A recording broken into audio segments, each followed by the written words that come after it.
everyone, my name is Luna and today I'm breaking down all the references to Campaign 1 and Campaign 2 in episode 103 of Critical Role because there were a lot. Let's kick off with Sam's new character, Braius. Now, of course, Braius is still fairly new to the group, so we don't know a huge amount about him, but thanks to a little game initiated by Ashton, I think it's time for a round of what the fuck is up with you? we learned that Braius was originally a devotee of the Platinum Dragon, and in fact was in charge of security at the Platinum House, a temple devoted to the Platinum Dragon in Zadash. One day, the temple was attacked by, as it turns out, none other than Jester and Not, Laura and Sam's characters in Campaign 2. So let's take a look at this fateful moment. And one day, the temple was attacked by two deceitful people. You fucking dick. Yes. Yeah, we're gonna make the Platinum Dragon look like a really cool farmer. All right. Yeah. Okay. But- so we're just gonna mess with this statue. Yeah, that's what they do. Is it And what stupid if or someone something? comes in? We just kill everyone in the place. No, if somebody comes in, you need to distract them, okay? So don't let anybody see me, because this might take a while. A horrible goblin and a nightmarish tiefling. And So, Jester now taking the elderly form of a silver-scaled, very well-respected herald of the house, Kumas. I let them in. They deceived me to gain entry. Pardon me, all patrons. I have a request from the Holy Father himself that we vacate the premises. They have to refresh all the holy water. It's good every 30 days. And wouldn't you know it?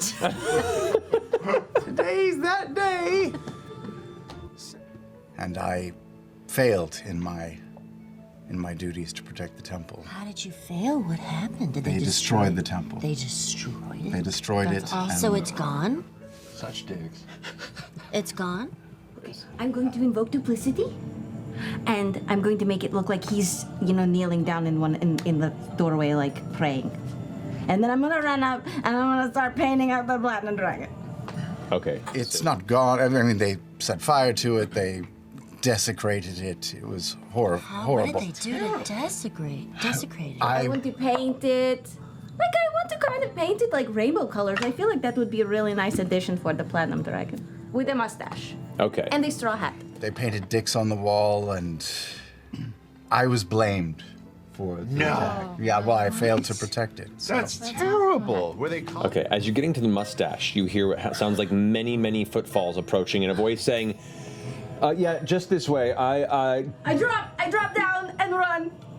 Were they caught, apprehended? I know they're at large, and I will find them. I hope And I you will do. destroy them. This whole temple desecration bit actually went on for so much longer. It was like 30 to 45 minutes, and Jester and Not really got into some strife, and it just took a good while for them to actually get away from the guards. At the time, it was just like a hilarious bit of mischief that Jester instigated to try and impress her god, the Traveler. But as we see here, it ended up having serious consequences for Braius, who, along with his family, was banished from the church for failing to protect it. His family were furious at being ousted from their religious community and also turned against Braius. These events ultimately led to Braius turning away from the prime deities and seeking solace in the Lord of the Hells, Asmodeus. I absolutely love this connection. I think it is such a fun way to call back to a previous campaign, and I don't know, I think it just helps the world feel so rich and alive. The story doesn't always stop once the current protagonists aren't on stream, and I just love those extra bits of world building. Since we're seeing a lot more members of Vox Machina and the Mighty Nine pop up in this campaign, I wonder if Braius is ever going to come face to face with Jester and Veth and how he might react to them. There's been a lot of speculation about Braius' backstory ever since he first appeared in the live show, and Sam accidentally leaked his backstory on the back of his notes, prompting him to change the backstory, and I wonder if this was always going to be a part of it or if it was added when he rewrote things.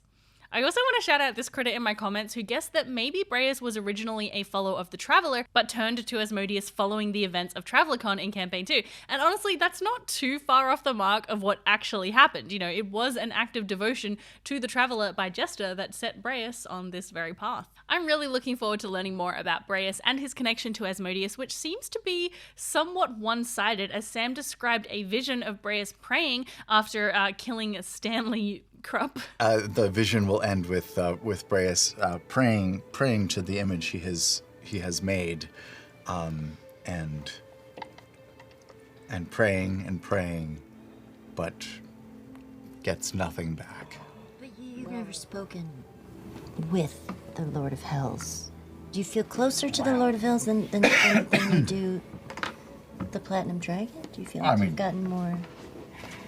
Of course, yeah. I don't know about more communication, but more validation. More. I haven't really spoken to the god ever. This makes me wonder if Braius will ever end up turning away from Asmodeus if he never gets an answer to his prayers, or if he will continue to be faithful despite being left on red. If he does get a response though, it's going to be really fun to see Matt's portrayal of the Lord of the Hells, since so far we've only seen him portrayed by Brennan Lee Mulligan. Now, of course, with the group spending some time in Essek's home, we got a few more Campaign 2 references, like when he's looking for some alchemical components in his laboratory. This was gifted me by a friend a while back. Blows all this dust off of it, and you opens it up, and there's just a bunch of vials and things put around there. You can see the little label on it that says Bernardo on the bottom. Hey! They're just kind of In Campaign 2, Sam's character, Veth Bernardo, has a husband called Yeza Bernardo, and he is an alchemist. And you were a prisoner of war. Yeah, that's insane. That's crazy. I don't want to go back to that. No, definitely not. Yeah. Hey, we've both been prisoners now. That's true. Outlaws. So cool. Coolest parents ever. Bernados. We also, of course, saw the drawings of dicks on the walls from Jester, as well as portraits of the Mighty Nine, which allowed Orem to finally make the connection between Essek and the man that he met at the Malleus key site, Caleb Widowgast. We also got a number of Campaign 1 cameos this week when Bell's Hells arrived in Vasselheim. Within the Platinum Sanctuary, heads of the temples and other factions of Exandria have gathered to discuss the threat of the Ruby Vanguard, and I think this is one of probably the most stacked kind of councils that we have ever seen in Critical Role. Basically, everybody is there. Unsurprisingly, members of Vox Machina are there, including Grog and Pike. A voice goes, "Wait!" He says, "What, do you know them, Pikey?" And it's... We're going full. And, for those of you that were in the brief visit in Whitestone, you see Pike Trickfoot in full Everlight. Oh, there's someone that we know her. We know her. Grog, I know them. It's okay. It's like, well, I didn't know that. Just tell me if we're having guests next time. Good day. Good day. Good day. He's got a little gut. It was delightful watching Travis's reaction to Grog turning up. It was just really fun. We didn't hear her mentioned, but I'm pretty sure Vex is also there since she is the Queen Mistress of the Tal'Dorei Council. I'm sure she would want to be there. There were a number of other notable figures, including... There is an elven figure in long silver and blue robes that seems to be sitting on the kind of the highest of the thrones here, probably a representative of the sanctuary itself. This is Highbearer Vord, the leader of the Order of Bahamut here in Vasselheim. In kind of long red, like sleeveless robe that kind of dangles past their chair, the incredibly intimidating Earthbreaker Groon that you had met previously. Earthbreaker Groon is the leader of the Church of Cord, and Grog has quite a history with him. This incredibly dressed like half-elven woman with a massive cluster of white and golden hair that kind of falls past her shoulders below in abundant leaf-covered robes, who looks to be sitting upon a particular throne that iconography-wise resembles the Wild Mother. This person may be Ophira, the High Hierophant of the Temple of the Wild Mother. The matron's representation here, not a single seat, but three. You see three women in dark black veils that cover their faces in robes that all kind of sit as a trio. One of these figures is likely Levitel, an elven cleric of the matron played by Liam O'Brien in a couple of one-shots. She had a very flirty relationship with Bertrand Bell. Hold on, Mr. Bell, you're with me. Let me teach you the wisdom of the ages. Oh, Jesus. Is that in reference to some sort of meditation before Touch him sleep? by the beard. And it was her name that he uttered as he died all the way back in episode 3. I just say, At the meeting there was also There's a very tall, kind of gender-fluid-looking figure with darker skin, long black hair, and simple attire with eyes that burn like coals. I think this is Jamon Sa'ord, the ruler of Ankarel, and secretly an ancient brass dragon, who Vox Machina worked with during the events of the Chroma Conclave and the ascension of Vecna. We still have more council members to get through. Next up is... You see a figure dressed in white and silver intricate robes with shoulder armor that curl upward at the edge. You see her with a crown that has 3 curved ibex-like horns that curve back behind, and the darker lavender skin of what looks to be a dark elf figure, and a number of guards at her sides that wear a chitinous, like insectoid, dark metal armor. This is the Bright Queen, Leylas Kryn of the Kryn dynasty, an ancient person whose soul has been reincarnated several lifetimes over, along with her partner, the High General Kana Kryn.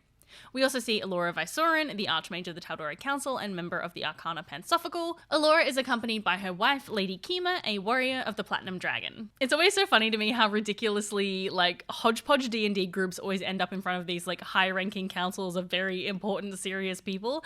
I can't wait to see what's going to happen next week, especially when Fern starts talking to them. One last Campaign 1 reference I want to talk about is the Earth Titan that has been turned into a part of the city. Boring humanoid shape of rough stone. And then you realize this is standing hundreds and hundreds of feet tall. In the center of this city is an incredibly gargantuan humanoid elemental titan. A stone earth titan. A great primordial entity from the ancient days of Exandria, still looming, its 4 arms swung side to side, and throughout many pockets or cavern-like holes of its towering structure you can see little glimmers of torchlight, like it itself has become a smaller city within the city. Wow. They moved in. It's in Vasselheim? It's in the walls of the city and above Inhabited it. it. After Vecna ascended to godhood, he raised this dead Earth Titan to attack the city of Vasselheim, planning to razz it to the ground so that he could build his own city of worship on top of it. Once Vecna was banished beyond the Divine Gate, the magic animating the Earth Titan ceased and it became inert once again. Now it seems that Vasselheim has built around it and on top of it and within it.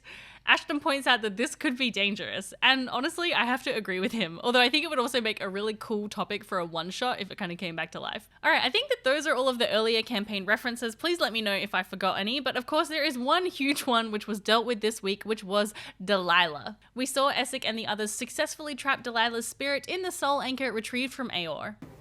She's there, but she's yours.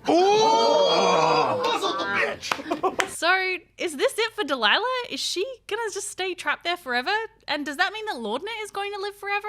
I would love to hear your theories about it in the comments. My headcanon is that Lordna is going to keep Delilah around and trapped until Imogen is an old woman, at which point, with the help of some young, up-and-coming adventurers, Delilah will be destroyed forever, and Imogen and Lordna can die together as old ladies. Did I make myself very sad with this headcanon? Yes, I did. If you've enjoyed this video, I hope you will consider subscribing to my Patreon. I really couldn't make these videos without the support of my patrons, so if you would like to sign up and support the channel, you can do so for as little as $2 a month over at patreon.com/Luboffin. I've also got a full recap of this episode coming your way in a couple of days, but if you'd like a refresher on what happened in last week's episode, episode 102, you can watch my recap of that right here. Bye!